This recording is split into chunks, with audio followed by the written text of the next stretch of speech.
அல்லேலூயா. தேவனுக்கு மகிமை உண்டாவதாக. இந்த நாளில் மீண்டும் ஒரு முறை உங்களோடு சேர்ந்து தேவனை நோக்கி விண்ணப்பங்கள் வேண்டுதலை ஏறெடுக்கும்படியாய் பரிசுத்த ஆவியானவர் நம்மோடு என்ன பேச விரும்புகிறாரோ அந்த காரியங்களை தியானிக்கும்படியாய் தேவன் தந்த கிருபைக்காக நான் தேவனுக்கு துதி செலுத்துகிறேன்.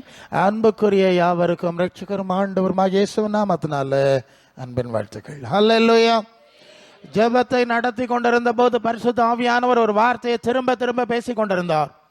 இயேசுவே உம்மை போல மாறணுமே. அல்லேலூயா. இயேசுவே உம்மை போல நாங்கள் மாறணுமே என்று சொன்ன ஒரு கதறலின் சத்தம். அந்த வார்த்தையின் அடிப்படையில் ஆவியானவர் நம்மோடு பேசுவாராக. அல்லேலூயா. 2 தெசலோனிக்கேயர் 2ஆம் அதிகாரம் 14ஆம் வசனம். 2 தெசலோனிக்கேயர் 2:14 சொல்லுகிறது, கர்த்தராகிய இயேசு கிறிஸ்துவின் மகிமையை அடையும் பொருட்டாக இந்த சுவிசேஷத்தினாலே அந்த ரட்சிப்புக்கு தேவன் நம்மை அழைத்தார். அல்லேலூயா. கர்த்தராகிய இயேசு கிறிஸ்துவின் மகிமை அடையும் பொருட்டாக இந்த சுவிசேஷத்தினாலே அந்த ரட்சிப்புக்கு தேவன் நம்மை அழைத்தார். 1 பேதுரு 1ஆம் அதிகாரம் 21ஆம் வசனம் நினைக்கிறேன். அதை நீங்கள் படிக்கும்போது, இயேசுவை தேவன் மரித்தோரிலிருந்து எழுப்பி அவருக்கு மகிமை கொடுத்தார். வசனம் சரிதானா? 1 பேதுரு 1:21 என்ன சொல்லுது? நம்பிக்கையும் தேவன் பேரில் இருக்கும்படி அவரை மரித்தோரிலிருந்து எழுப்பி அவருக்கு மகிமை கொடுத்தார். இயேசுவை தேவன் மரித்தோரிலிருந்து எழுப்பி அவருக்கு ஒரு மேன்மையான மகிமையை கொடுத்தார். ஏறக்குறைய அதுக்கு ஒப்பான ஒரு மகிமையை நாம் அடையும்படி நம்மையும் இந்த சுவிசேஷத்தினாலே நம்ம அழைத்திருக்கிறார். அல்லேலூயா. அந்த வார்த்தை தானே, உம்மை போல மாறணும்னு தானே வார்த்தை. நான் அந்த வார்த்தை அப்படியே வந்து கொண்டிருந்த போது நான் தியானித்து கொண்டே இருந்தேன். ஆமாம், உடனே இந்த வசனம் தான் என் முன்னால் வந்ததுனால நான் அதில் இருந்து போகிறோம். அப்போ இயேசு கிறிஸ்துவுக்கு தேவன் கொடுத்த மகிமைக்கு ஒப்பாய் ஒரு மகிமையான அனுபவத்தை அடையும்படி தேவன் நம்மை அழைத்திருக்கிறார். அல்லேலூயா. இங்கே ஒரு சின்ன குடிசை மாதிரி இந்த ஊழியம் இருக்குன்னா அதுக்கு ரகசியத்தை நீங்கள் அறியணும். அநேக ஊழியங்கள் இருக்குது. நான் சர்ச் ஆஃப் சவுத் இந்தியா சர்வலோகாதிபா நமஸ்காரம்னு ஒரு பாட்டு கேட்குதியே, அந்த பாட்டு எழுதுன இதனுடைய பாட்டினார். நான் அவருக்கு பேரன், நாட்டையர் பேரன், அந்த சூழ்நிலையை சேர்ந்தவன். இப்போதும் சுவிசேஷன் என்ற முறையில் பல சூழ்நிலையில் நான் தேவனுடைய வார்த்தை பேசுகிறேன். திருப்பிரசங்கம் முதல் கன்வென்ஷன், ஊழிய கூட்டம், எல்லா டினாமினேஷன்லையும் பேசுகிறேன். பெரிய கோபுரம் உள்ள சபை, கோபுரம் இல்லாத சபை, எல்லா இடத்துலையும் பேசுகிறேன். அநேக மன்றங்கள், சபைகள், சூழ்நிலைகள் எல்லாம் நான் கடந்து வந்திருக்கிறேன். ஆனால் இப்போ ஒரு வசனம் நம்ம கேட்டான்ல, கர்த்தராகிய இயேசு கிறிஸ்துவின் மகிமை அடையும் பொருட்டாய் அழைக்கப்படுற ஜனங்கள் ரொம்ப கொஞ்சம் தான் இருப்பாங்க. அல்லேலூயா. ரொம்ப சிலர் தான் இருப்பாங்க. ஊருக்கு 1, வம்சத்துக்கு 2 இருப்பாங்க. அவங்க உலகத்தின் பார்வைக்கு மேன்மையாக தெரிய மாட்டாங்க. அல்லேலூயா. அதுதான் அடுத்து நீங்கள் சிந்திக்க வேண்டிய விஷயம். இயேசுவன் வாழ்க்கையை எடுத்து பார்த்தா, அவர் பிறந்த போது ஒரு சத்திரத்தில் பிறக்கிறார்ல, அந்த ஒட்டகங்களை கட்டுற தொழுத்து முன்னணையிலே போட்டாங்க. ஸோ அவருடைய வாழ்க்கை நரிகளுக்கு குழிகளும் ஆயத்த பிறகு கூடுகளும் உண்டு, மனுஷகுமாரனுக்கு தலை சாக்கி இடம் இல்லைன்னு சொல்கிற மாதிரி வாழ்ந்தார். சரியா? நான் நிறைவேற்றி முடிக்க வேண்டிய காரியம் இருக்கிறது, அதுக்கு எவ்வளவோ நெருக்கப்படுகிறேன், நெருக்கத்திலே தான் முடித்தார். சிலுவையில் முடிந்தது என்று சொல்லி முடித்தார். 2 கள்ளர்களுக்கு நடுவில் அவரை தொங்க விட்டு அவரை சிலுவையில் படுகொலை செய்தார்கள். அவருடைய வாழ்க்கையின் முடிவு அப்படி. பரப்பு ஒரு சத்திரத்து தொழுவத்தில் முடிவு 2 கள்ளர்களுடைய நடுவில், வானத்துக்கும் பூமிக்கு நடுவே தொங்கி ஒரு குற்றவாளியாய், ஒரு மகிமையான மரணம் இல்லை. உலகத்தில் சிலுவை மரணம் என்பது மிக கீழ்த்தரமான ஒரு காரியம், அதுதான் உண்மை. அப்படி ஒரு தாழ்ந்த மரணத்தை அடைந்தார். நீங்கள் பிலிப்பியருக்கு எழுதின 2ஆம் அதிகாரத்தில் 5 படித்தா, கிறிஸ்து இயேசுடைய சிந்தை தான் உங்களுக்குள்ளும் இருக்கணும். அவர் தேவனுடைய குமாரனாய் தேவனுக்கு தூதர்களுக்கு மேலான தேவ சமமாக இருந்தாலும் அடிமையின் ரூபம் எடுத்து மனுஷ சாயலானார். அவர் சிலுவையின் மரண பரியந்த தன்னை தாழ்த்தினார். இந்த சிந்தை தான் யாருக்கு இருக்கணுமா? இயேசுவின் பிள்ளைகளுக்கு இருக்கணும். யாருக்கு இருக்கணும்? இயேசுவை பின்பற்றுகிறவர்களுக்கு இருக்கணும். அதை நம்ம புரியணும். ஏன்னா நாம் இன்னைக்கு வாழக்கூடிய கிறிஸ்தவ சூழ்நிலை வேறு. இன்னைக்கு நாம் வாழக்கூடிய பார்க்கக்கூடிய கிறிஸ்டியன் என்வாரன்மெண்ட், அந்த சூழ்நிலை வேறு. ஆனால் இங்கே நம்முடைய பைபிளில் ஆண்டவர் வெளிப்படுத்தி தந்திருக்கிற சூழ்நிலை முற்றிலும் வேறு என்பதை நீங்கள் கவனிக்க வேண்டும். அல்லல்லோ. இப்போ அந்த இயேசு எப்படி வாழ்ந்து முடித்தார் என்கிற சம்பவத்தை, காட்சியை பார்க்குறேன். இப்போ இயேசுவை அவர் அடக்கம் பண்ணியாச்சு, கல்லறையை பூட்டியாச்சு, தேவன் அவரை எழுப்பினார். எழுப்பி அவருக்கு என்ன கொடுத்தார்? இப்போ மகிமையை கொடுத்தார். அல்லேலூயா. சரிதானே? அப்போ பிறப்பு முதல் இறப்பு வரை இயேசு உலகத்தில் வாழ்ந்த சூழ்நிலை வேறு. அவர் மரித்தோரிலிருந்து எழுப்பப்பட்ட பிறகு இப்போது அவர் இருக்கிற சூழ்நிலை வேறு. அல்லேலூயா. அதை வெளிப்படுத்தல் 3:21, நான் ஜெயம் கொண்டு பிதாவாகிய தேவனுடைய சிங்காசனத்தில் அவரோட கூட உட்கார்ந்துருக்கிறேன். எங்கே இருக்கிறேன்? கூட உட்கார்ந்துருக்கிறேன். அதுபோல ஜெயம் கொள்ளுகிறவனையும் என்னோட கூட என் சிங்காசனத்தில் உட்காரும்படி செய்வேன். இப்போ புரியுதா? இயேசுவின் சீஷர்களா எடுத்து நாம் அந்த பகுதியை பார்க்கணும். இந்த மகிமையான அனுபவத்தை நாம் அடைய வேண்டும் என்றால் அடுத்தது என்ன செய்யணும்? அதுதான் அடுத்த விஷயம். இப்போ யோவான் 10:27-28, நாடுகள் என் சத்தத்துக்கு செவி கொடுக்க வேண்டும், அவை எனக்கு பின் செல்ல வேண்டும், நான் அவைகளைத்தான் அறிந்து வைத்திருப்பேன், அவைகளை என் கையிலே இருந்து யாரும் பறித்து கொள்ள முடியாது, அவைகள் ஒரு காலம் கெட்டு போகாது, நான் அவைகளுக்கு நித்திய ஜீவனை கொடுக்கிறேன். அல்லேலூயா. அப்போ இந்த மகிமையான அனுபவம் 2 வசனம் கூட முன்ன வருது. அது 1 யோவான் 3:2, அவர் இருக்கிற வண்ணமாக அவர் தரிசிப்பதனாலே அவருக்கு ஒப்பா இருப்போம் என்று அறிந்திருக்கிறோம். சரிதானே? இப்போ சரி. அப்போ அந்த அனுபவத்தை அடையணும். அதான் இயேசுவை போல இருக்கணும்னால இந்த செய்தியை உங்களுக்கு நான் சொல்ல ஆவியானவர் எனக்கு உதவி செய்கிறார். அப்போ இயேசுவை போல் இந்த மகிமையான அனுபவத்தை அடைய வேண்டும் என்றால் நாம் என்ன செய்யணும்ங்கிறத லேசாக பார்ப்போம். அதான் ஆண்டவர் சொல்றார், என் ஆடுகளாய் என் வார்த்தையின்படி நடக்கிற ஆடுகளாக இருக்கணும். எப்படி இருக்கணும்? இயேசுவின் வார்த்தையின்படி. அப்போ இயேசுவின் வார்த்தையின்படி நடக்கிற ஆடுகளாக இருந்தால் நம்ம இயேசுவை போல மாறிக்கிட்டே வருவோம். அது இயல்பு தானே? சரி. வேற யாராவது வார்த்தை ஆளுகள் சொல்ல வார்த்தையின்படி நடந்தால் அந்த ஆளுகளை போல மாறுவோம். அதுதானே உண்மை. அதனால தான் யோவான் 15:3, நீங்கள் என்னுடைய உபதேசத்தினாலே இப்பொழுதே சுத்தமாக இருக்கிறீர்கள். அல்லேலூயா. அப்போ இயேசுனுடைய உபதேசத்தை நீங்கள் வாசிக்கணும். நான் அடிக்கடி சொல்லுவேன், நாங்கள் நேராக தான் பேசணும். ஆதியாகமம் முதல் வெளிப்படுத்தின விசேஷம் வரைக்கும் நமக்கு நிறைய செய்தி இருக்குங்க. ஆனால் இயேசுவின் மூலம் தேவன் நமக்கு கொடுத்த செய்தி இருக்குது. இந்த வேறுபாட்டை நீங்கள் புரியணும். இந்த நாளில் சபைகள் சீரழிந்து அஸ்திபாரம் தகர்ந்து அசுத்த ஆவில் உள்ளே அலக்களிப்பாருக்கு காரணம் என்னன்னு சொன்னால், இந்த அடிப்படையை புரிந்து கொள்ளாததுனால. நீங்கள் பைபிளை படித்தா பழைய ஏற்பாடு புதிய ஏற்பாடு 2 ஏற்பாடு இருக்கான்னு கேட்டேன். 2 ஏற்பாடு. இப்போ நாம் எந்த ஏற்பாட்டில் இருக்கிறோம்? புதிய ஏற்பாடு. சந்தேகம் இல்லையே? சந்தேகமா உங்களுக்கு? இல்லையோ? இல்லை பழசையும் புதுசையும் சேர்ந்து கலந்து புதுமையான ஏற்பாடோ? ஒன்றில் பழசு இல்லைன்னா புதுசு, இல்லை 2ம் கலந்து புதுமையான ஏற்பாடா? உங்களுக்கு எப்படி தோணுது? நான் நிறைய ஊழியர் கூட்டங்களையும் இதை தான் பேசுகிறேன். நீங்கள் என்ன செய்து கொண்டிருக்கிறீர்கள்?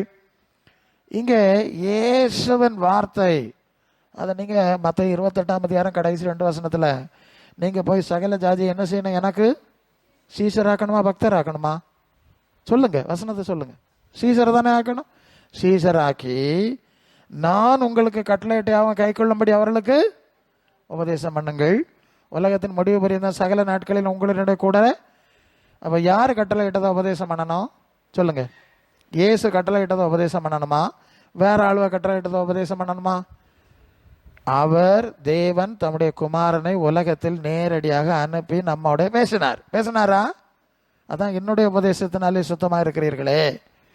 யோவான் 8:31-32, இயேசு தம்மை விசுவாசித்த யூதர்களிடம் சொல்கிறார், நீங்கள் என்னுடைய உபதேசத்தில் நிலைத்திருந்தால் மெய்யாகவே என்னுடைய சீசர்களாய் இருப்பீர்கள். சத்தியத்தை அறிவீர்கள், சத்தியமங்களை. சரிதானே? ஏன் யூதர்களுக்கு மோசையின் உபதேசம் தெரியாதா? தீர்க்க தரிசன ஆகமங்கள் ஒன்றும் தெரியாதா? தெரியாத ஆளுவலா? புரியுதா உங்களுக்கு? அதான் அந்த வேறுபாடு. ஏன் உபதேசத்தை இருப்பீர்களாம்? இதுதான் சத்தியம். அப்போ தான் ஏன் சீசராக இருக்க முடியும்.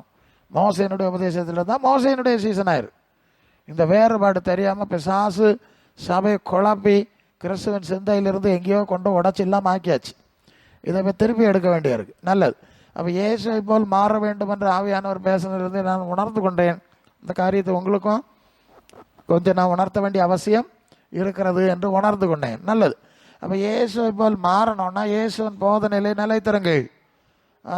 அது மத்தேயு 6:7-29, நான் சொன்ன வசனத்தின்படி செய்கிறவனே கற்பானையின் மேல் தன் வீட்டை கட்டின புத்தி உள்ள மனுஷனுக்கு ஒப்பா இருக்கிறான். வசனம் சரிதானா? புத்தி உள்ள மனுஷனுக்கு ஒப்பா இருக்கிறான். மழை பெஞ்சது, காற்று அடித்தது, அது விழவில்லை, ஏனென்றால் அது கற்பாறையின் மேல் அஸ்திபாரம் போடப்பட்டிருந்தது. சரிதானே? 25 இல்லையா? 7, 29 இல்லை, 24, 25 அல்ல இல்லையா? அப்போ நான் சொன்ன வசனம், அந்த வார்த்தையை பிடிச்சிடுங்க. நான் உங்களுக்கு கட்டளையிட்டவர்களை நீங்கள் உபதேசம் பண்ண வேண்டும். என் உபதேசத்தில் நிலை திறந்தால் என்னுடைய சீசர்லாம் இருப்பீர்கள். யோவான் 15:7, நீங்கள் என்னிலும் என் வார்த்தை உங்களில் நிலைத்திருந்தால் நீங்கள் வேண்டிக் கொள்வது எதுவும் அது உங்களுக்கு செய்யப்படும். போதும்னு நினைக்கிறேன். இயேசுவின் வார்த்தை. யாருடைய வார்த்தை? இயேசுவின் வார்த்தை. ஏன் இதை அந்த காரியத்தை ஆண்டவர் அழுத்தி சொல்றாருன்னா, நீங்கள் எபிரேயர் 12:24 வரும்போது 12:24 அங்கே என்ன படிக்கிறீங்க? பொது உடன்படிக்கையின் மத்தியஸ்தராகிய இயேசுவிடத்தில் வந்து வாசிங்க. வந்து 24, 12:24. ஆபேலுடைய ரத்தத்தை பார்க்கலாம் பேசுகிற வந்து சேர்ந்தீர்களா? எங்கேருந்து புறப்பட்டிய? எங்கேருந்து புறப்பட்டிய? ஆதி ஆமத்திலேருந்தே புறப்பட்டிய. சரிதானே? ஆதாமிலேருந்தே புறப்பட்டான் இல்லையா? அங்கேருந்து புறப்பட்டு நோவா, ஏனோக்கு, நோவா, ஆபிரகாமுடைய வம்சம், இஸ்ரவேலரு, அவர்களுக்கு கொடுத்துக்கிற நியாயப்பிரமாணம் எல்லாம் தாண்டி ஆபேல் அங்கே இல்லையா? அதான் ஆபேலே சொல்லியிருக்கு. ஆபேல் வந்து யாரு? ஆதாமுக்கு 2ஆம் மகன். சரிதானே? அப்போ ஆதாமிலிருந்தே புறப்பட்ட கதையாகாது. ஆதாமிலிருந்தே புறப்பட்டு இப்போ எங்கே வந்து சேர்ந்தீர்கள்? இயேசு இடத்துல வந்து சேர்ந்தீர்களா? சேர்ந்தாச்சா? சேர்ந்தாச்சு. சேர்ந்த பிறகு நீ இங்கே இருந்து அங்கே போகணுமா? திருப்பி போகணுமா? அப்படியா? சில ஆழ்வார் இடம் தெரியாமல் ஒரு இடத்துல வந்து சேர்ந்துக்கிட்டு திருப்பியும் தப்பாக போயிட்டாங்கன்னா வட்டங்கரைக்கு பல இடத்துக்கு கொண்டு போயிடும் இல்லையா? இதுதான் இப்போ சபைக்குள்ளே நடந்துகிட்டு இருக்கு. இதுதான் திருத்துகிறோம். அப்போ இயேசு இடத்துல வந்து சேர்ந்தீர்கள். அதனால தான் எபேசியர் 2:20, அப்போஸ்தலர் தீர்க்கதரிசிகள் என்பவருடைய அஸ்திபாரத்தின் மேல் கட்டப்பட்டவர்களாய் கிறிஸ்து மூலக்கல்லாக இருக்கிறார். அவர் மேல் மாளிகையாய், வீடாய், ஆலயமாய், ஆவியினாலே அவருடைய வாசஸ்தலமாய் கட்டப்பட்டு வருகிறீர்கள். சரிதானே? ஆபிரகாம் மேலே கட்டப்படுதில்ல, யாக்கோபுக்கு மேலேயா, தாவீதுக்கு மேலேயா? ஏன்னா இப்போ நிறைய செய்திகள் உங்களை தலைகளை குழப்பி போடுறது. நாம் யாரும் ஆபிரகாமின் சீசனாக இருக்க அழைக்கப்படவில்லை. தெரியுமா உங்களுக்கு? யாக்கோபுக்கு சீசனாக இருந்து அழைக்கப்படலை. அவங்க எல்லாம் கடந்து வந்தாங்க. அவங்களுக்கு வாழ்க்கையில் சில விஷயம் நல்லா இருக்கும், எடுத்துக்கலாம், தப்பு கிடையாதுங்க. இயேசுக்கு தான் சீசர் ஆகணும். யாருக்கு சீசர் ஆகணும்? எனக்கு சீசராகி ஞானஸ்நானம் கொடுத்தா நான் உங்கள் கூட இருப்பேன். யாக்கோபுக்கு சீசராகி ஞானஸ்நானம் கொடுத்தா நான் எப்படி உங்கள் கூட இருக்க முடியும்? அதான அர்த்தம். வசனம் புரியுதில்ல? இதுதான் தப்பு. எனக்கு சீசராக்குங்க, என்னை பின் செல்லுங்க, ஏன் மாதிரியில் நடவுங்க, நான் உங்களுக்கு கூட இருப்பேன். உங்களுக்கு விஷயம் ஈஸியாக மனசிலாக இருக்குமே. இயேசுவில் மாறணுங்கிறதாங்க சப்ஜெக்டு. அதனால் இந்த நாட்களில் நிறைய காரியம் தப்பாக நடக்குது. இயேசு கிறிஸ்து மூலக்கல். மூலக்கல்லுன்னா என்னது? ஒரு வீடு கட்டுக்கு 2 மூலக்கல் வைப்பாவ, தெரியுமா? அதான மூலக்கல். வீடு கட்டு அளவு தெரியுமா? அங்கே கட்டணும்னு பார்த்தா கொத்தமாரி 2 மூலக்கல் வைப்பான். அதுக்கு இடையில ஒரு நூல் கட்டுவானா? அந்த நூலுக்குள்ளே தானே மற்ற கல் எல்லாம் வைக்கியது. இப்படி தானே அஸ்திவாரம் போட்டிய. ஒரு வேளை அந்த நூலுக்கு உள்ளே நிற்காம 2 கல் வெளியே தள்ளி நின்னா என்ன செய்வான்? அடுத்தவங்ககிட்ட கேஸ் கொடுப்பானா இல்லையா? கல் இங்கே வந்திருக்கு, நூலு கல்லை கட்டிட்டு எப்படி இல்லை இது இந்த பக்கம் வந்தோன்னு கேஸ் கொடுப்பானா இல்லையா? சரி, அவள் அஸ்திபாரம் இயேசுவும் அப்போஸ்தலர்களும் இந்த அஸ்திபாரத்தில் இருந்துட்டு இதற்கேற்ப இதுக்கு இசைவா நம்ம கடந்து வந்த பாதைன்னு சில பாடங்கள் இருந்தால் பல ஏற்பாட்டில் எடுத்துக்கலாம். சரியா? தப்பு கிடையாது. அவ்வளோதான். இப்போ அஸ்திபாரம் இங்கேருந்து அங்கே போயிட்டு தெரியுமா உங்களுக்கு? ஒரு இடத்துலையும் இயேசுக்கு அஸ்திபாரம் இல்லை, அப்போஸ்தலர் அஸ்திபாரம் இல்லை. அப்புறம் எப்படியாக்க இயேசுவை போல மாறுவிய? நான் சொல்லேன், உதாரணம் உங்களுக்கு புரிய முடிச்சோம். ஒரு இடத்துல ஒரு ஊழியத்தில் ஒரு பாஸ்டர் ஊழியம் செஞ்சுட்டு இருந்த இடத்துல பக்கத்து உள்ளவன் தகராறு பண்ணான், கிட்ட வார்த்தை பேசினா. தெரியுமே, நமக்கு தெரிஞ்ச விஷயம், நம்ம சகிச்சு பழம். இவர் பொறுத்து பார்த்தாரு. இவருக்கு பொறுமை இழந்துட்டு இப்படி கீழே பார்த்தாரு. அங்கே ஒரு கல் கிடந்து எடுத்து வீசி விட்டாரா, சரியா போய் அவனுக்கு தலையில் விழுந்துட்டு. அவன் கிட்ட வார்த்தை பேசிக்கிட்டு இருந்தானே, அவன் சுருட்டு கீழே விழுந்தான். பெரிய பிரச்சனை ஆயிடுச்சு. அடிப்பட்டு ஆஸ்பத்திரி கொண்டு போய் எப்படியும் பிழைச்சிட்டான். பெரிய பிரச்சனை. பிரசங்கி கல்லெடுத்து அரைஞ்சு போட்டாங்கிறது பெரிய இல்லையா? மற்றவனு வச்சு அது இங்கே வராது. இங்கே பிரசங்கி அரைச்சி தான் வரும். தப்பி தவறு எடுத்துன்னா ஒரு வார்த்தை வளர்ந்துட்டா போகிறோம். அதான் பெருசாயிட்டு, பெரிய பிரச்சனை எல்லாம் ஆயிட்டு. இப்படி இருக்கும்போது இந்த ஊழியக்காரருக்கு ஒரு நண்பர் இருந்தார். அவர் இன்னொரு இடத்துல ஊழியம் செஞ்சுட்டு இருந்தார். அவர் கேள்விப்பட்டார், இப்படி ஆகும் நண்பர் மற்றவர் இப்படி கல்லறை தெரிஞ்சு போட்டாராம், பெரிய பிரச்சனை ஆகி போச்சு அங்கே ஆஸ்பத்திரி எல்லாம் போய். உடனே அவர் பார்த்தார், ஐயே இப்படி ஆகி போச்சான்ட்டு இவரை சந்திக்க வந்தார். இப்படியோ சந்திச்சிருக்கார். அவர்கிட்ட போய், நம்ம எல்லாம் ஆண்டவருடைய ஊழியக்காரர் இல்லையா, நம்ம இப்படி செய்யலாமா இல்லையா, அப்படி தானே ஆலோசனை சொல்லுவோம் நாங்கள் ஒருத்தருக்கு ஒருத்தர். நாம் ஜோம் பண்ண ஆண்டவரேன்னு கதவை போட்டிட்டு வீட்டுக்குள்ளே போயிடாண்டாமா, காதை அடைச்சிக்கிட்டு உட்காராண்டாமா, பாட்டை போட்டுக்கிட்டு இருந்து தோத்திரம் பண்ணாண்டாமா, இப்படி செய்யாண்டாமான்ட்டு ஆலோசனை சொல்லியிருக்காரு. நீர் இப்படி செய்யலாமா, தப்பு தானே, நம்ம செய்தது தப்பு தானேன்னு. உடனே அந்த பிரசங்கியார் சொன்னாராம், நல்லா கேட்குதில்ல, அது தாவீது ஒரு கல் எடுத்து அடித்து தானே கோலியாத்த தள்ளி போட்டான். புரியுதாமா உங்களுக்கு?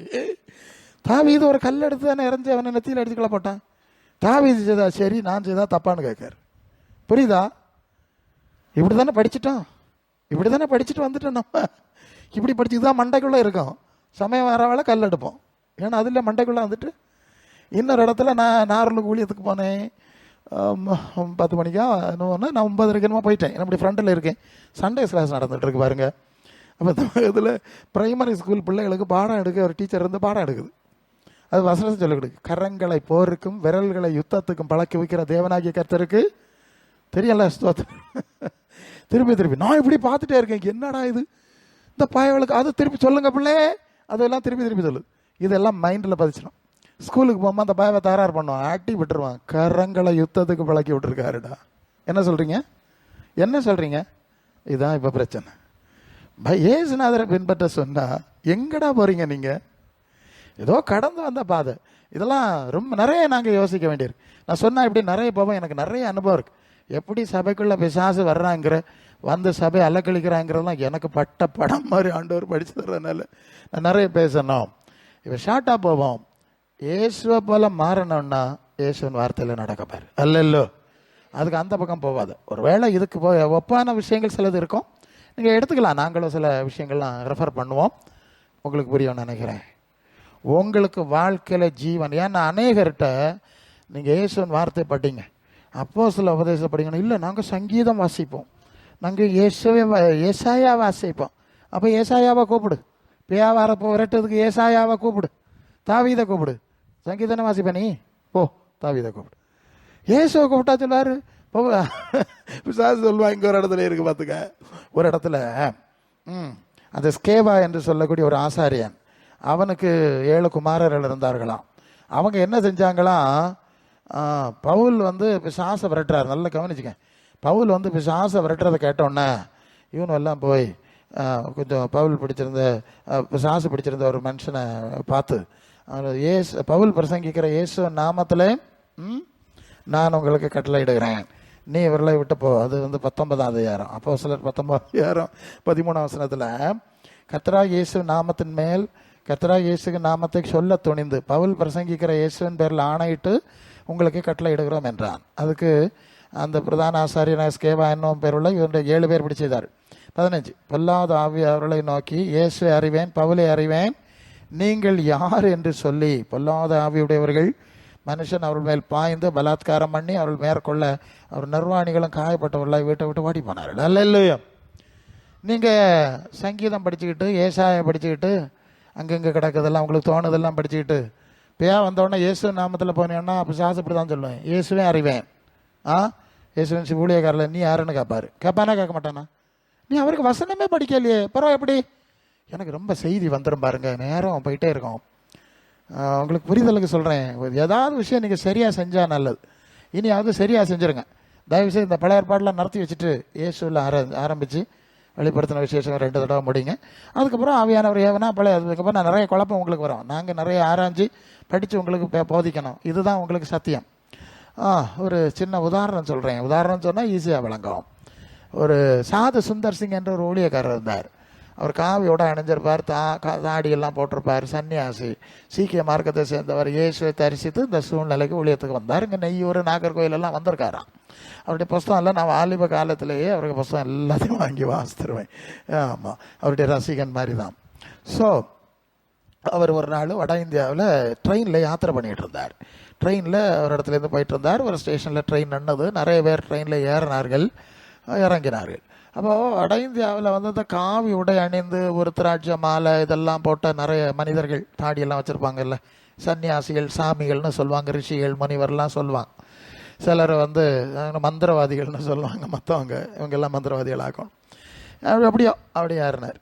ஏறி வந்தவர் இங்கே ஒருத்தர் காவி உடை உடுத்துக்கிட்டு உட்காந்துருக்காரு. ட்ரெயினில் ஒரு சீட் எண்டில் தான் இருக்கார். இவர் பார்த்தார், நம்ம ஆள் ஒரு ஆள் இருக்கார், இவருக்கு கிட்ட போய் உட்காருவோன்னு சொல்லி இவர் கிட்ட போய் உட்காந்தார். இடம் கிடக்குலையா உட்காந்தார். ட்ரெயின் புறப்பட்டாச்சு. ட்ரெயின் போயிட்டே இருந்தோடனே அந்த சாமியார் வந்து இவர்கிட்ட பேச்சு கொடுத்தார். என்ன பேச்சு கொடுத்தார்? சாமி, நீர் எந்த ஊர் சாமி? நீர் என்னெல்லாம் சாமி வச்சிருக்கிறீர் உமக்குள்ள இல்லையா? அது அவங்க பாணியில். அப்போ அவர் சொன்னார், நான் சாமியை வச்சுருக்கேன். யாரை வச்சுருக்கேன்?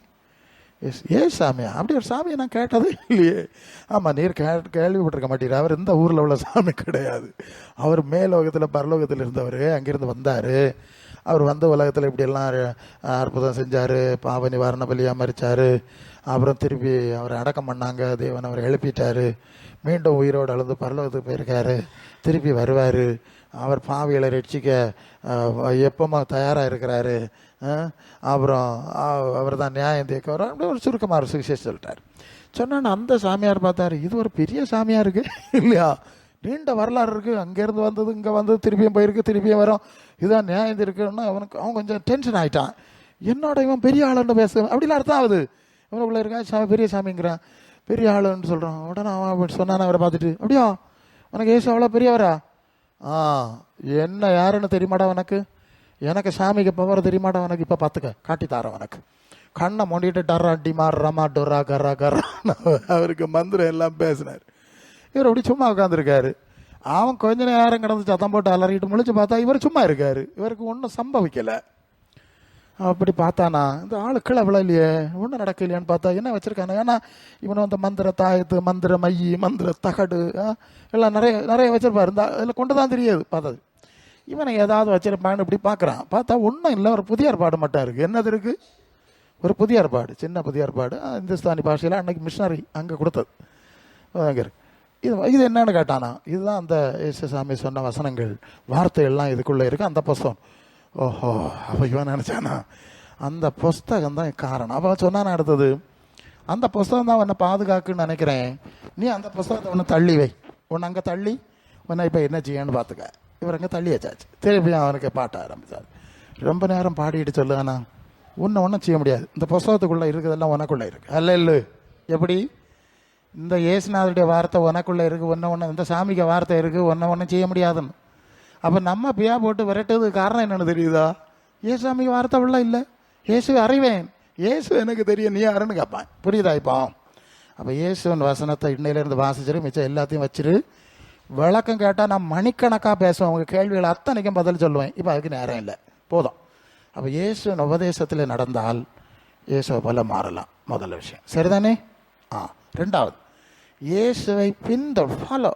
தட் மீன்ஸ் யோவான் 13:15 நான் செய்தது போல நீங்கள் செய்யும்படி உங்களுக்கு மாதிரியை வைத்து போனேன், என்னுடைய மாதிரியின்படி செய்வீர்களானால் பாக்கியவான்கள். சரிதானே? அப்போ இயேசுனுடைய மாதிரியின்படி செய்யணும். கவனிக்கிறீங்களா? ஏன் போவேல, ஏன் கட்ட அறையிலன்னு இன்னைக்கு உங்களுக்கு ஐடியா கிடைக்கும். அப்போ இயேசு செஞ்சது மாதிரி செய்யணுமா?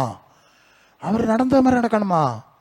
1 பேதுரு 2:21 அவருடைய அடிச்சுவடுகளில் நடந்து வரும்படி அவர் மாதிரியை வைத்து போனார். அந்த வசனத்துக்கு கடைசி பகுதி பேதுரு, பத்ரோஸ், ராயப்பர், புனித ராயப்பர் சொல்லுவதாக்கும் அவருடைய அடிச்சுவடுகளில் நடந்து வரும்படி தான் அவர் மாதிரி காண்பித்தார். 1 யோவான் 2:6 அவருக்குள் நிலைத்திருக்கிறேன் என்று சொல்கிறவன் அவர் நடந்தபடியே தானும் நடக்க வேண்டும். வசனம் தெளிவா இருக்கா? என்ன பரிச்சய?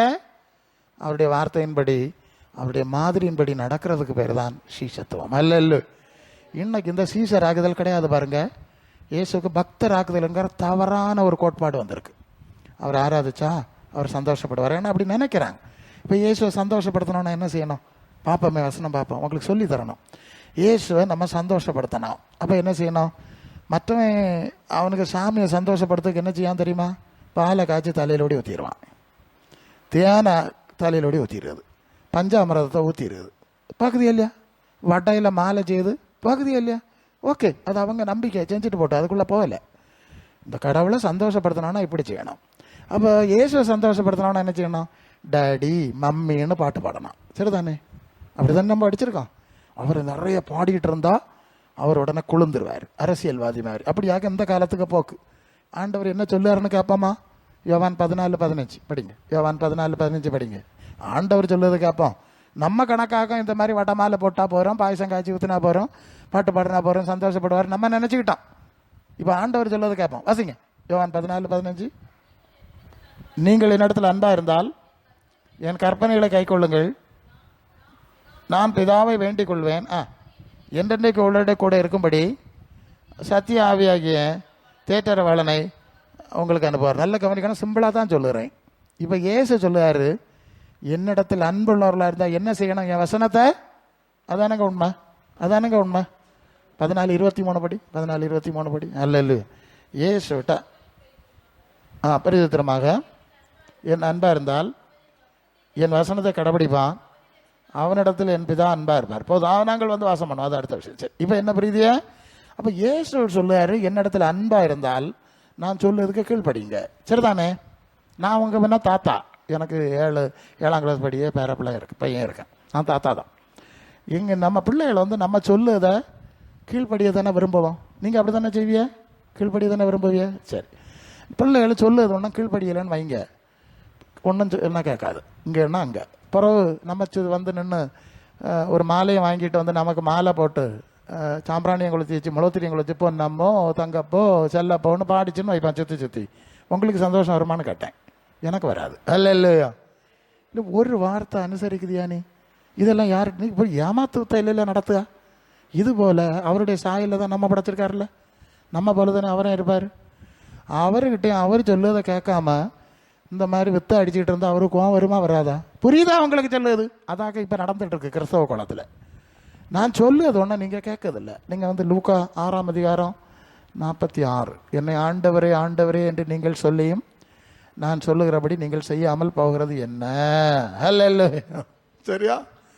அப்போ இப்போ புரிஞ்சிருக்கோம். அப்போ ஆண்டவர் சொல்லுவது கேட்காதனால தான் பேப்பவே இல்லை, அதனால தான் கட்டற இல்லை. இப்போ புரியுதா அவங்களுக்கு? எங்கே கட்டப்பட்டு கிடக்குது, எங்கே சிக்கி கிடக்குதுன்னு நீங்கள் பார்க்கணும். ஓ, அப்போ அவர் சொன்னது கேட்கல. யோவான் 2:5 வசனத்தில் காணா ஒரு கல்யாண வீட்டில் ரசம் தீர்ந்து போச்சு பாருங்க. மரியா யார்? அன்னை மரியா, அர்ச்சிஷ்ட மரியாவே கிருபை பெற்றவளே வாழ்கலாம் சொல்லுவாவே இல்லையா? அந்த மரியா தான் வந்து ஏசுனார்கிட்ட சொல்லுவாவ அவங்களுக்கு ரசம் இல்லை, தீர்ந்து போச்சு, முக்கியமான நேரம் ஏதாச்சும் செய்யணும்.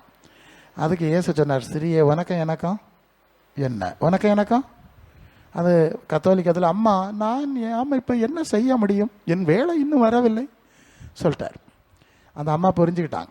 எப்படி புரிஞ்சுக்கிட்டாங்கன்னா, 12வது வயசில் தேவாலயத்துக்கு போனார்ல, போன வேலை பண்டிகைக்கு போனது, இவர் அங்கே பிரசங்கிமாரோட போய் அங்கே போய் பேசுக்கு போயிட்டார். மற்றவிய தேன்குழலில் முறக்கம் வாங்கிட்டு எப்படி திருவிழாவுக்கு போன அப்படி தானே வாங்கிட்டு அவையை கொண்டாடிட்டு வந்துட்டாவ. இவருக்கு இருக்க வேண்டிய இடத்துல போய் இருந்திருக்காரு. புறம் தேடி பார்த்தா பயலை காணல. எங்கே பயலை காணல? பயலை கூட்டத்தில் இருப்பான்னு நினச்சா வரையலை. தேடி போனால் அவர் அங்கே பிரசங்கிமார்கிட்ட இருந்து வேத வாக்கியங்களை எடுத்து விவாதிச்சுட்டு இருந்தார். சரிதானே? இந்த அம்மா கேட்க, மகனே ஏன் இப்படி செய்தா? நானும் உன் தகப்பனும் விசாரமாக உண்மை தேடினோம் கேட்டாங்கல்ல. அதுக்கு இயேசு சொன்ன பதில் என்ன தெரியுமா? நீங்கள் ஏன் என்னை தேடினீர்கள்? யோசேப்பு எனக்கு அப்பனா? அதன் அர்த்தம், நான் என் பிதாவுக்கு அடுத்தவைகளில் இருக்க வேண்டியது என்று உங்களுக்கு தெரியாதா? அர்த்தம் என்ன தெரியுமா? என்னம்மா பேசுற நீ? யோசேப்பு எனக்கு அப்பனா? கர்த்தருடைய தூதன் வந்து உன்கிட்ட என்ன சொன்னான்? உன்னதமானவருடைய வல்லமை நிழலிடும், அதனால பரிசுத்தமுள்ள குமாரனா பிறப்பானது இல்லையா சொன்னாரு. அப்படி இல்லையா நான் பிறந்தேன்? இது என்ன நானும் எனக்கு அப்பா? அந்த வார்த்தை அங்கே இருக்குல்ல. என் பிதாவுக்குரிய சித்தம் செய்ய தான் நான் இங்கே வந்தேன், நீங்கள் ஒன்றும் எனக்கு உத்தரவு போடாண்டா. அப்போ புரியுதா நான் சொல்லுது?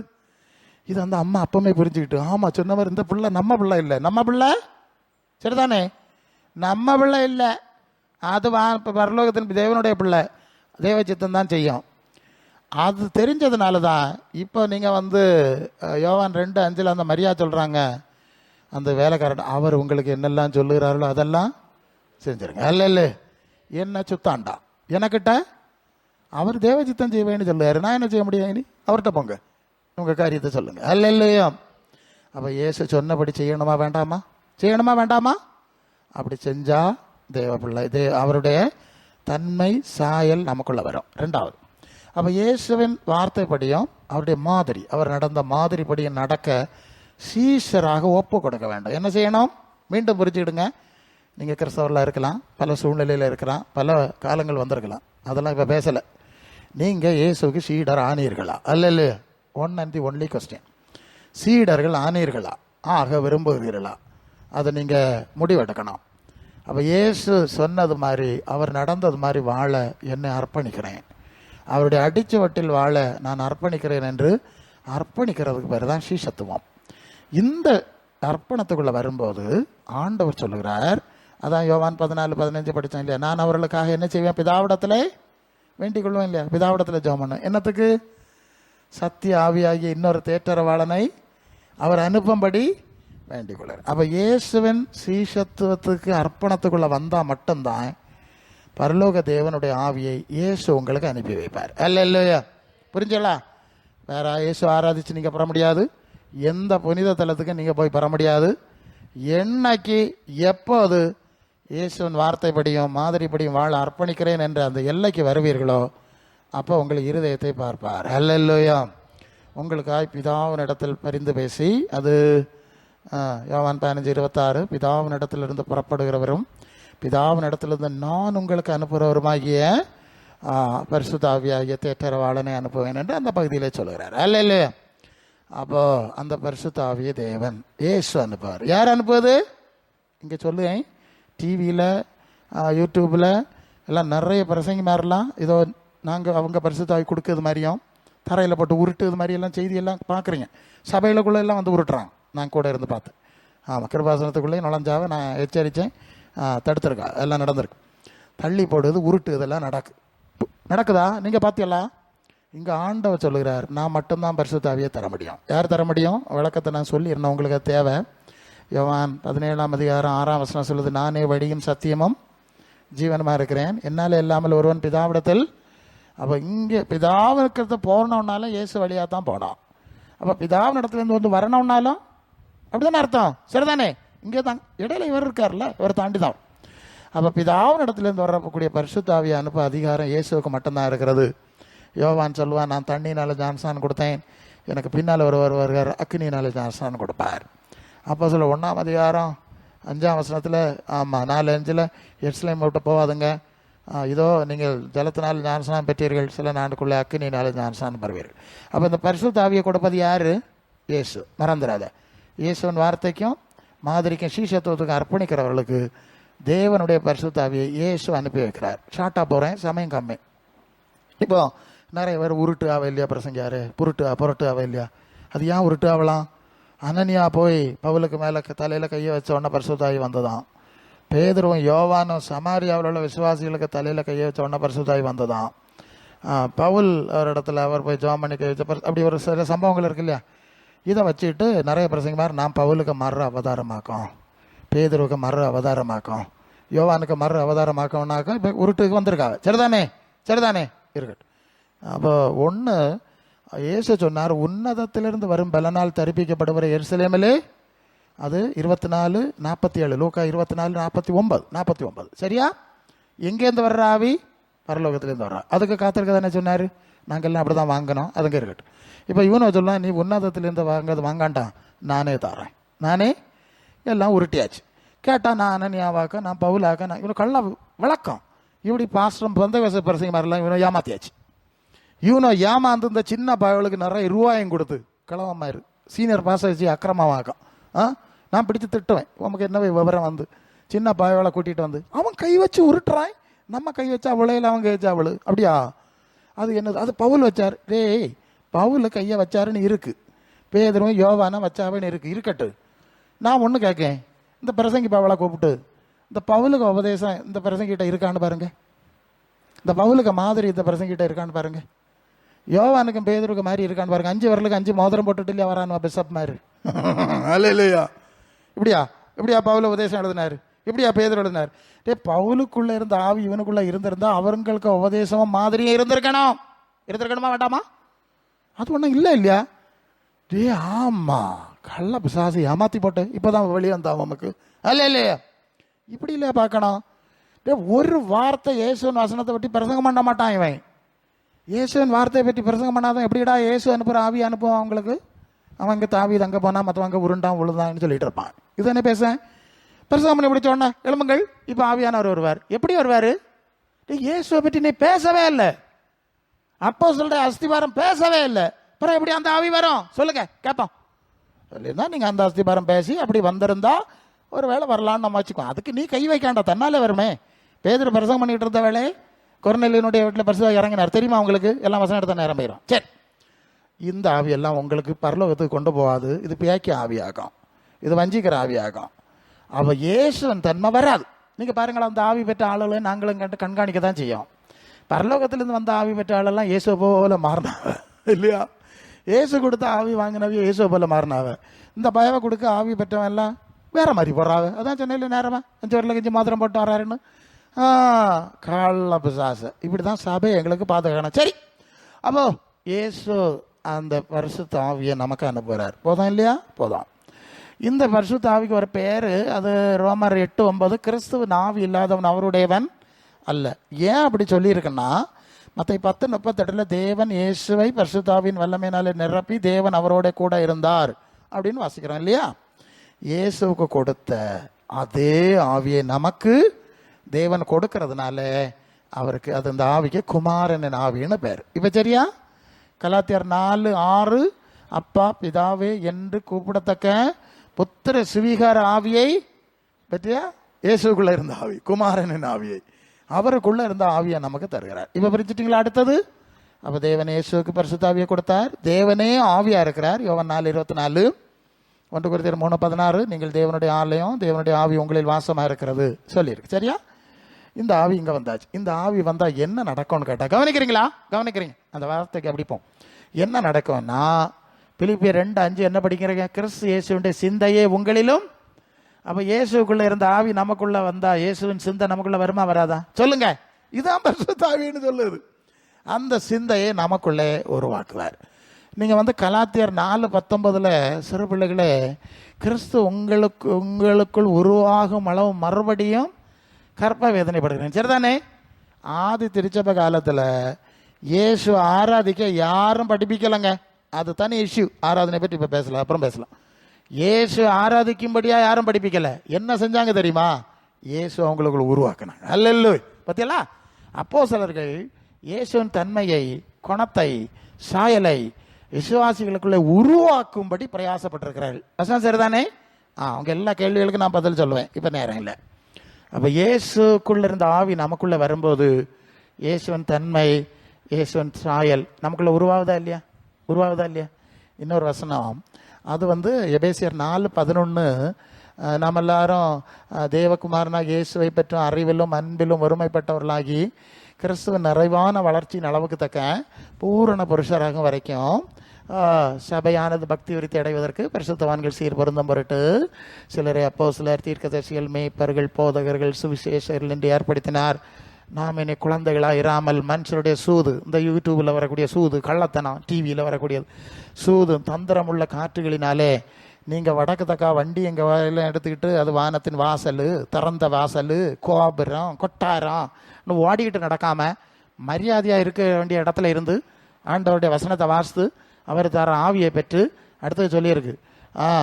குழந்தை அழைப்புண்டு தெரியாமல் சத்தியத்தை அன்புடனே சத்தியத்தை கை கொண்டு தலையாகிய கிறிஸ்துவுக்குள் எல்லாவற்றிலும் அவரை போல வளர்கிறவர்களாக இருக்கும்படி சபை வைத்தார். ஹல்லேலூயா. கவனிக்கிறீங்களா? இருக்க இடத்துல அது ஓலை குடிசை, ஓட்ட குடிசை, அதெல்லாம் பிரச்சனை கிடையாது. கோபுரத்தில் தான் ஆண்டவர் இருப்பார் நீ நினைச்சு ஓடிடக்கூடாது. ஹல்லேலூயா. அவர் நமக்குள்ளே இருக்கிறவராக்கும், நம்ம அருகிலே இருக்கிறவராக்கும். 2 பேர் 3 மணி நேரம் தேவ சித்தம் செய்கிற மக்கள் மத்தியில் தான் இருப்பேன், மற்ற இடத்துல இருக்க மாட்டேன்னு சொல்லுவராக்கும். 2 பேர் 3 பேர் எங்கே இருக்கிறீங்களோ அங்கே இருக்கிறேன்னு சொல்லி இருக்கிறேன்னு சத்தம் போட்டவனோன்னு அங்கே வரமாட்டார். நீங்கள் ஒரு 10,000 பேர் கூட்டிட்டவனார் வந்துடுவாரோ அப்படின்னு வரமாட்டார். பிதாவின் சித்தம் செய்கிற 2 3 பேர், அதான வார்த்தை.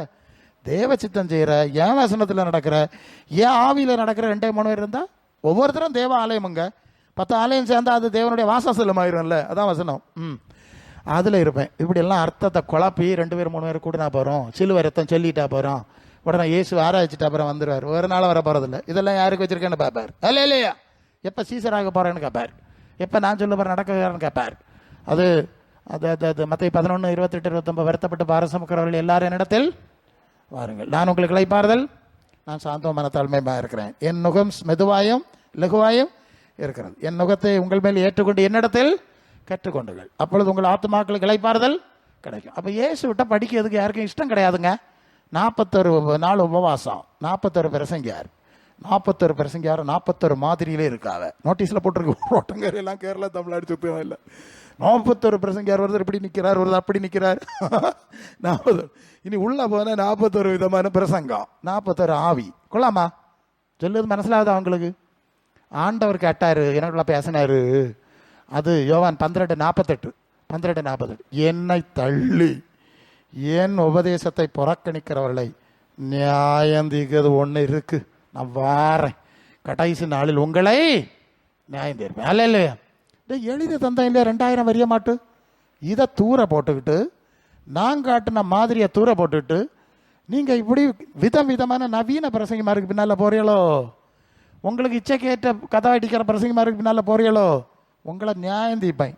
அது பழைய ஏற்பாட்டில் சொன்னார் பாருங்க, ஓசியா 8:12, என்னுடைய வேதத்தின் மகத்துவங்களை அவர்களுக்கு எழுதி கொடுத்தேன், அது அந்நிய காரியமாக எண்ணினார்கள் இல்லை, அதுதானே இப்போ சொல்லுவார், எழுதி கொடுத்தேன்.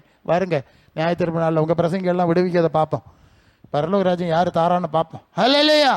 மரியாதையை ஆண்டவருடைய பாவத்தில் இருந்து படித்து அவர் சொன்னதை கேட்டு அவருடைய ஆவியில் நடந்தால் பரலோகத்துக்கு போய் சேரலாம். இல்லைன்னா ஒரு தரம் போக முடியாது. இயேசு ஆராதனைக்காரர்கள் ஒரு தரம் போக முடியாது, நடக்காது. மத்தேயு 7:21 பரலோகத்தில் இருக்கிற பிதாவின் சித்தப்படி செய்கிறவனே பரலோக ராஜ்யத்தில் பிரவேசிப்பான், என்னை கர்த்தாவே கர்த்தாவேன்னு சொல்லுவான், ஆராதிப்பான், பியா விரட்டுவான், நோய் போக்குவாங்க இருக்கு. உங்களை அக்கிரம செய்கைக்காரர் உங்களை தெரியாதுன்னு சொல்லுவேன். அல்ல இல்லையா? இதுதான் இப்போ நடந்துட்டு இருக்கு, நீ ஏமாந்து போவாத. அப்போ இயேசுவின் வார்த்தையில் நடக்கிறோம். இயேசுக்குள்ளே இருந்த ஆவி வரும்போது இயேசுவின் சிந்தை வருகிறது, இயேசு அப்போஸ்தலருடைய உபதேசங்கள் வரும்போதும் கிறிஸ்துவின் சாயல் வருது. 2 கொரிந்தியர் 3:18 நாம் எல்லாரும் திறந்த முகமாய் 2 கொரிந்தியர் 3:18 கர்த்தருடைய மகிமையை கண்ணாடியிலே காண்கிற வண்ணமாய் கண்டு ஆவியாக இருக்கிற கர்த்தரால் அந்த இயேசுவின் சாயலாகத்தானே மகிமையின் மேல் மகிமை அடைந்து மறுரூபப்பட்டு கொண்டே வருகிறோம். ப்ரெசன்ட் பர்ஃபெக்ட் கண்டினியூஸ் டென்ஸில் இருக்கான். இப்போ நவ் இட்ஸ் ஹேப்பனிங். ஹல்லேலூயா. இப்போ நடக்கணுங்க. 30 வரையும் விசுவாசி, 25-15 எப்படி இருக்கிறிய அப்படியே இருக்கும் பிரசங்கியாரு. எப்படியா வந்தது போலவே இருக்கா, அவ்வளோ இப்படியா இருக்கணும். அது இல்லை, நான் கூட்டத்துக்கு வந்த பிறகு தான் கார் வாங்கினேன், சரி, கல்யாணம் நடந்தது, சரி, வீடு கட்டுறேன், சரி. இப்போ பரலோகத்துக்கு போய் அங்கே போய் ஆண்டவர்கிட்ட போய் நிற்கிது. ஆண்டவர் கேட்பாரு, நீ யாருன்னு கேட்பார், நீ எவ்வளோ தாரோ யாருன்னு. அது நான் ஜோம் பண்ணி எனக்கு சுகம் தந்தீர், இப்போ செத்து தானே இங்கே வந்திருக்கா. நான் ஜோம் பண்ணி எனக்கு வீடு தந்தீர், வீட்டை போட்டுட்டு தானே இங்கே வந்தா. நான் ஜோம் பண்ணி எனக்கு காரெல்லாம் போட்டுட்டு இங்கே வரக்கு என்ன கொண்டு வந்தாய். அல்ல இல்லையா? புரியுதா அவங்களுக்கு? இங்கே வரக்கு என்ன கொண்டு வந்தாய். இயேசு நாமத்தில் அற்புதம் செய்யறதுனாலையும் பரலோகத்துக்கு போக முடியாது, அற்புதம் கிடைச்சதுனாலையும் நீங்கள் சொர்க்கத்துக்கு போக முடியாது. பார்த்துடுங்க, நல்லா நீங்கள் புரிஞ்சுக்கிடணும்.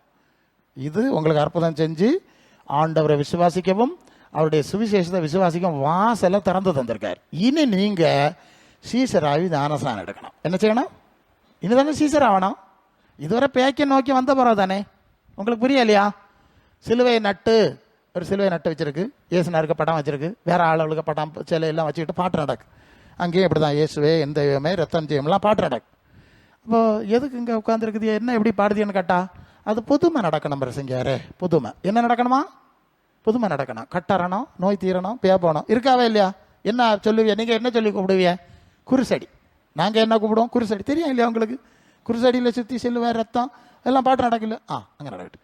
அப்புறம் இனி நம்ம அண்ணன்மாரெல்லாம் கோபுரமா கூடாரமா வாசலா என்னெல்லாமோ தலைப்பு போட்டுட்டு அங்கேயும் இதுதான் இயேசுவின் ரத்தம் ஜெயம், அற்புதங்கள் செய்கிறவர் நடுவில் இருக்கிறார், இதெல்லாம் பாட்டு நடக்கு. என்னத்துக்கு இப்படி கூடிட்டு இருக்குதுயா இப்படி செய்தியான்னு கேட்டால் புதுமை நடக்கணும். பிரசங்க யாரு கட்டறணும், சாசு பிரச்சனை போனோம், பே போனோம், சோக்கெட், அது என்ன நடக்கு? ரெண்டும் சரி தானே.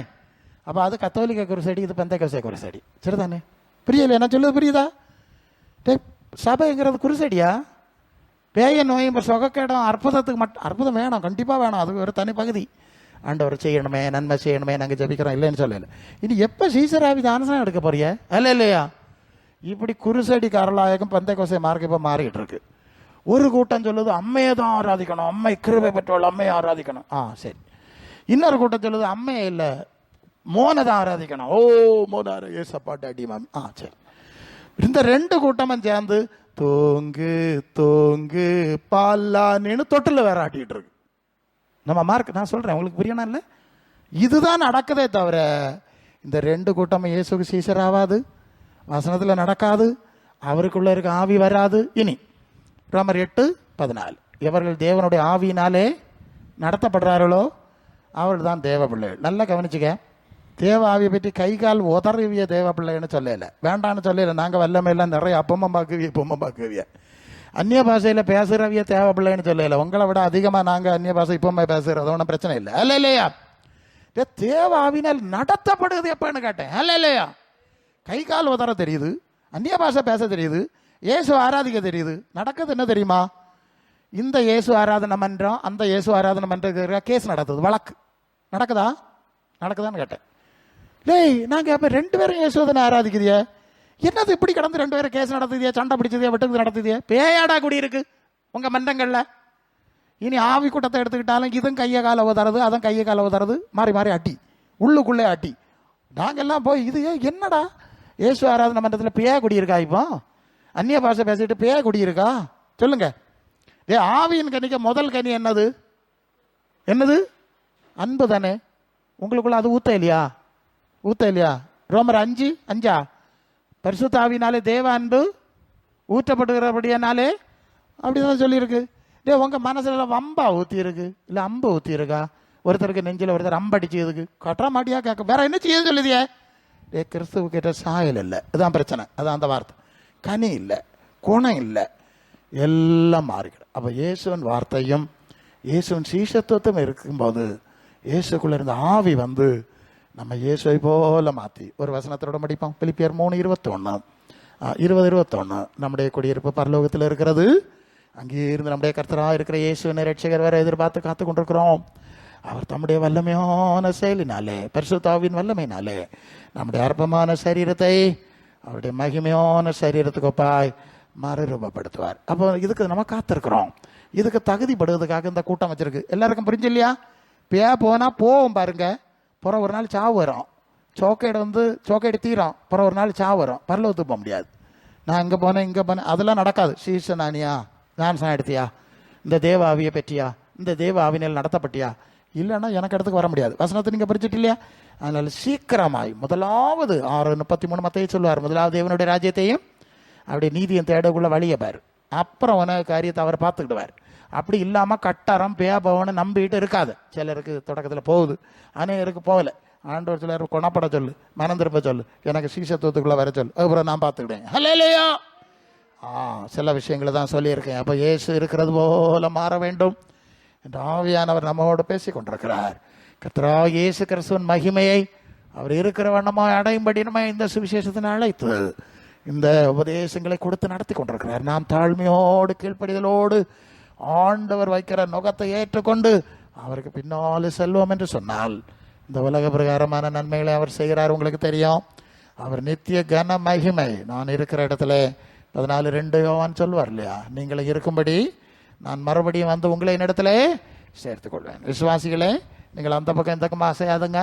இந்த அனுபவத்தை அடையாதவர்கள் அடையும்படி ரொம்ப எப்போதும் ஜெபம் பண்ணி விழிச்சிருங்க. இந்த அனுபவங்களால் கர்த்தர் உங்களை ஆசீர்வதித்து நடத்துவாராக. ஆம்.